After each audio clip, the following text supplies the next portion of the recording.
देखिए, हम आज ऐसी रेसिपी बनाने जा रहे हैं जिसको आप अपने डेली यूज़ में भी अगर चाहें तो यूज़ कर सकते हैं।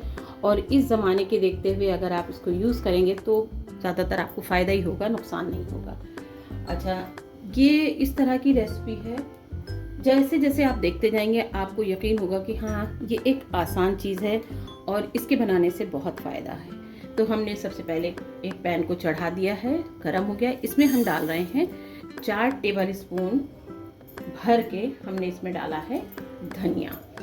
अच्छा, धनिया जो है वो हमारा थोड़ा सा भून जाए, हल्का सा, बहुत ज़्यादा तो नहीं हम इसको कहेंगे, लेकिन एकदम लो फ्लेम पर धनिया को आप भून लीजिए। और धनिया जैसी भून जाए आप इसमें 1 टेबल स्पून भर के आप डाल दें जीरा, और साथ में आप इसके भूनते रहें इसको धीरे धीरे, लो फ्लेम पर भूने। इसका अरोमा निकलना शुरू होगा, इसके फ्लेवर आपके नाक तक पहुंचेंगे, आप इसको स्मेल कर सकते हैं। और आप देखिए कि जैसे जैसे धनिया भुनता है उसकी खुशबू दूर तक जाने लगती है, और ज़ीरा वैसे ही अपने आप में बहुत अच्छा है। बहरहाल इस चीज़ को आप हल्की फ्लेम पर हल्का हल्का सा भून लें, और इस तरह भूनें कि इसकी खुशबू उड़ना शुरू हो जाए। देखिए, हमारा धनिया जो है बहुत कुछ भून गया है, ज़ीरा भून गया है। अब आप इसमें डाल दें 1 टेबल स्पून भर के काली मिर्च, और साथ में आप देखिए ये हमारे पास दालचीनी के टुकड़े हैं, साथ में हमारे पास 6 जो है वो हमने बड़ी इलायची ली है, और 8-10 छोटी इलायची ली है। 1 टुकड़ा हमने जायफल का लिया है। उसके बाद ये जावित्री है, बादियान के फूल हैं, साथ में मिर्चें हैं, 7 मिर्चें हमने ली हैं। देखिए, मिर्च का ये है कि आप इसमें ग्रीन चिली भी आप डालेंगे, तो इसलिए मिर्चों का बैलेंस आप अपने हिसाब से देख लीजिए कि कम ज़्यादा कैसे खाना है। उसके बाद 6-7 हमने इसमें लौंगे ली हैं। इन सारी चीज़ों को हम साथ में भून लेते हैं, और इसको इस तरह भून लीजिए आप कि सब एकदम क्रिस्पी से हो जाएं, इसका मॉइस्चर ख़त्म हो जाए और एकदम बढ़िया सी खुशबू आना शुरू हो जाए कि हम मसाले भून रहे हैं, मसालों के भूनने की जो एक स्मेल होती है वो आना शुरू हो जाए। और बहुत कुछ भून गए हैं, लेकिन हम थोड़ा सा इसको अभी और भूनेंगे, फिर हम आपको दिखाते हैं। देखिए, मसाले हमारे पूरी तरह से भून गए हैं, क्रिस्पी से हो गए हैं, मॉइस्चर इसका ख़त्म हो गया है। और आप ये देखिए कि इनमें खनखनाहट की एक अच्छी सी आवाज़ है, ये खनखनाहट है। ये इसका सबसे बड़ी क्या कहना चाहिए सिंबल है, पहचान है कि ये अब भून चुके हैं। और इनको हमने अब ठंडा होने के लिए, आप चाहें तो उसी पैन में छोड़ दें, और अगर चाहें तो आप इसको अलग भी निकाल के ठंडा कर सकते हैं, और उसके बाद इसको एकदम बारीक पीस लें। तो देखिए, हम आपको दिखाएं कि मेरा मसाला जो था वो कंप्लीट हो चुका है। ये देखिए कितना अच्छा सा, और हमें जैसा चाहिए था एकदम बढ़िया सा ये मसाला हमारा खुशबूदार तैयार हो गया। अच्छा, ये मेरे पास 2 किलो चिकन है जिसको हम मैरिनेट करेंगे। देखिए, मैरिनेट करने का बहुत सारे रीज़न होते हैं। एक तो ये कि अगर आप आउट ऑफ स्टेशन हैं तो जो फैमिली मेम्बर इतना कर सकते हैं कि मैरिनेट किया हुआ चिकन जो है वो निकाल के पका सकें, तो उनको मसालों का प्रॉब्लम नहीं होता कि अभी कितना डालना है, क्या करना है, बस खाली उनको उठाना है और ऑयल में डाल के उसको पका लेना है। तो ये सारी चीज़ें हैं कि आजकल इतनी बिज़ी लाइफ है कि कुछ ना कुछ इंसान को इस तरह की चीज़ें तैयार करके रखना चाहिए। कभी कहीं जाना अचानक पड़ गया तो पता चला कि अब हमारे पास कोई चीज़ रेडी नहीं है। तो बहरहाल हम आपको और बातें करते जाएंगे। तो हम आपसे बता रहे हैं कि हम इसको जा रहे हैं मैरिनेट करने। हम इसमें सबसे पहले क्या डालेंगे, नींबू का रस, यानी कि हम इसमें डालेंगे 2 नींबुओं का रस, जो कि इसको बहुत अच्छा फ्लेवर देगा, टेस्ट देगा, और इसके मैरिनेशन में एक अलग सा फ्लेवर आ जाएगा। ठीक है,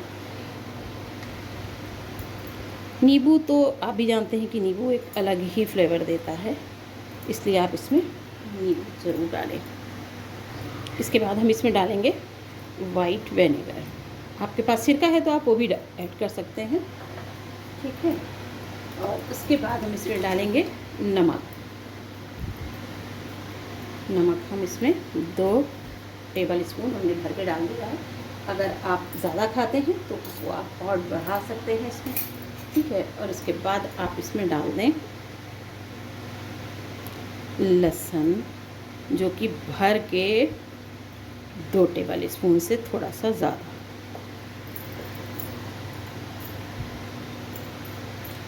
और उसके बाद आप इसमें ऐड करें पिसी हुई अदरक, जो कि 1 टेबल स्पून।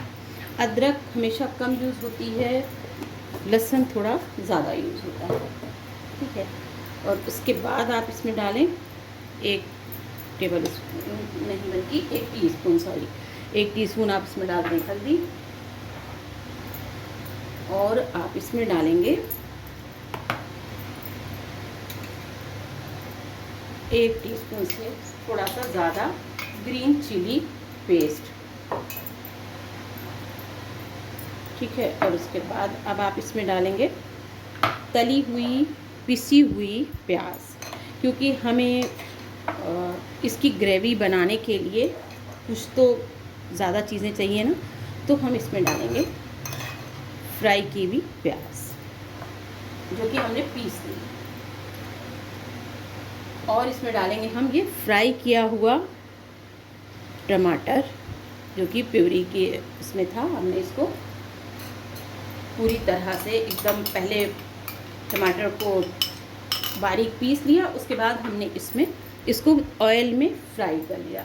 इससे इसका कच्चापन एकदम ख़त्म हो गया कि इसको बिल्कुल भी ख़राब होने के इसमें कोई चांसेस नहीं रहेंगे, ठीक है। अच्छा, उसके बाद आप इसमें डाल दें पिसा हुआ ज़ीरा,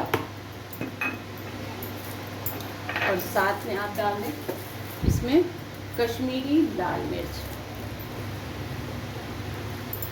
ये आपके खाने को बहुत अच्छा रंग देती है।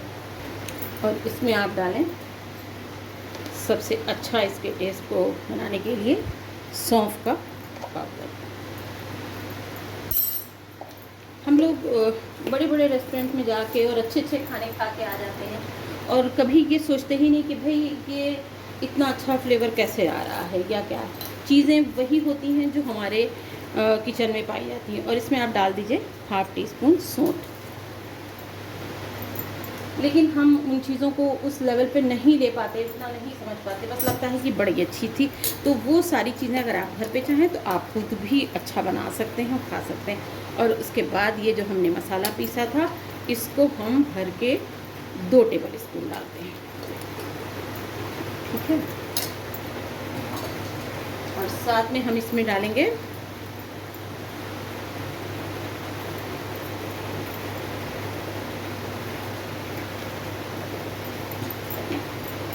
ये देखिए केवड़ा, और इसमें आप अगर पसंद करते हैं तो आप इसमें कसूरी मेथी का यूज़ ज़रूर करें। ये जो भी चीज़ें इसमें हम डाल रहे हैं, आप भी जानते हैं कि ये सारी चीज़ें हमारे खाने को बहुत ही टेस्टी बनाती हैं, बहुत अच्छा बनाएंगी। अच्छा, उसके बाद हम इसमें डाल देते हैं ऑयल। अच्छा, हमने इसमें ऑयल ज़्यादा अभी इसलिए नहीं डाला क्योंकि अभी तो ये हम मैरिनेट करके रखेंगे, तो मैरिनेट करने में आप कभी भी बहुत ज़्यादा ऑयल ना यूज़ करें, थोड़ा ही डालें। इतना डालें कि बस मिक्स हो जाए, ज़्यादा उसकी ज़रूरत नहीं। और उसके बाद देखिए आप 1 प्याला, यानी कि ये करीब 500 ग्राम से ज़्यादा हमारे पास दही था, जिसको हमने एकदम बढ़िया सा फेंट लिया, और ये एकदम सॉफ्ट हो गया है। और अब हम इसको मिक्स कर लेते हैं। देखिए, ये दौर ऐसा है कि जहाँ पर हर इंसान बहुत बिज़ी है, उसका लाइफस्टाइल बहुत बिज़ी हो गया है। घर में लोग कम रुकते हैं, उनको बाहर की दौड़ ज़्यादा होती है। हाउसवाइफ कोई अब बहुत कम है, अब ज़्यादातर लोग हस्बैंड वाइफ दोनों ही काम करते हैं। और अगर मम्मियाँ भी हैं तो उनको भी थोड़ा सा रेस्ट मिल जाए दिन भर काम करने से। तो अगर हफ्ते में 1 दिन आप इस काम को कर लेंगे और मैरिनेट करके आप फ्रीज़ में रख दें, तो आप ये समझ लें कि आपका एक बड़ा काम निपट जाएगा, जो आपने सोचा भी नहीं होगा। जब कभी कभी किया हुआ बहुत पहले का काम आपको वक्त पे मिलता है तो आपको लगता ही नहीं कि अरे ये काम हमने कब किया था। आप देखिए कि ये इतना अच्छी तरह से ये मैरिनेट हो गया। अब आप इसको ये समझ लें कि इसमें कोई भी चीज़ आप देख रहे हैं कि बिना भुनी नहीं है। हर हमने मसालों को भून के रखा, टमाटर है वो भी हमने भून के और बारीक पीस के भून के रखा, इसमें ऐड किया। प्याज थी वो भी हमने इसको खूब अच्छी तरह से पहले फ्राई किया, फिर उसको हमने पीसा कि इसमें कोई भी चीज़ कच्ची नहीं। और इसमें जो भी मसाले पड़े हैं वो बिल्कुल भुने हुए हैं कि आप इनको आप 1 महीने भी अगर रख के पकाएंगे तो ये ख़राब नहीं होंगे। और फ्रीज़र में तो वैसे भी चीज़ें ख़राब नहीं होती हैं, तो आप इसको बना के और फ्रीज़र में रख सकते हैं। तो आपने देखा कि ये एक ऐसी तैयारी है जो आपको जब आप कर रहे होते हैं तो आपको लगता है कि अरे ये भी करना है, ये भी डालना है, ये भी डालना। लेकिन आप जब इसको एक बार बना के रख देते हैं और आपको टाइम पे ये मिलेगी, जब आपको लगेगा कि भाई हमें तो कुछ करना नहीं पड़ा, सिर्फ हमने ऑयल डाला और इसमें फ़ौरन ही इसको तैयार कर लिया, तो आपको लगेगा कि नहीं सच में ये बहुत अच्छा हुआ कि हमने एक दिन निकाला कि हमें इस काम को करके रखना है। हमने 2 किलो की बना के रखी है, आप चाहें तो और ज़्यादा की भी बना के इस तरह रख सकते हैं। आप इसी तरह से बिरयानी की बना के रख लें। मैंने ये क़ोरमे की रेसिपी है ये, और ये क़ोरमे के लिए हमने बना के और मैरिनेट करके चिकन को रखा है। आप चाहें तो इसी तरह से, चाहे वो चिकन बिरयानी के लिए हो या आप टिक्के के लिए हो, आप इसी तरह से उसको मैरिनेट करके और फ्रीज़ कर सकते हैं, जिससे आपको जब भी ज़रूरत होगी आप निकालेंगे और आराम से इसका यूज़ कर लेंगे। तो आपने देखा, उसके बाद आप एक ये देखिए टाइट ढक्कन से इसको पैक करके और फ्रीज़ में रख दें, फ्रीज़र में, और जब आपको ज़रूरत हो थोड़ी देर पहले निकालें और इसको आप यूज़ कर सकते हैं। और इसमें बिल्कुल भी इसके ख़राब होने के कोई चांस नहीं होते, बिल्कुल ये परफेक्ट रहती है और एकदम ठीक रहती है। तो आपने देखा कि हमारी ये रेसिपी कितनी अच्छी है, और आप इसको ज़रूर बना के रखें। उसके बाद हमको कमेंट करके बताएं कि सच में ये बहुत अच्छी है। मिलते हैं एक अच्छी सी नई वीडियो के साथ। अल्लाह हाफिज़, थैंक यू। और हमारे चैनल को लाइक, शेयर और सब्सक्राइब किए बगैर बिल्कुल भी नहीं जाना है। Thank you.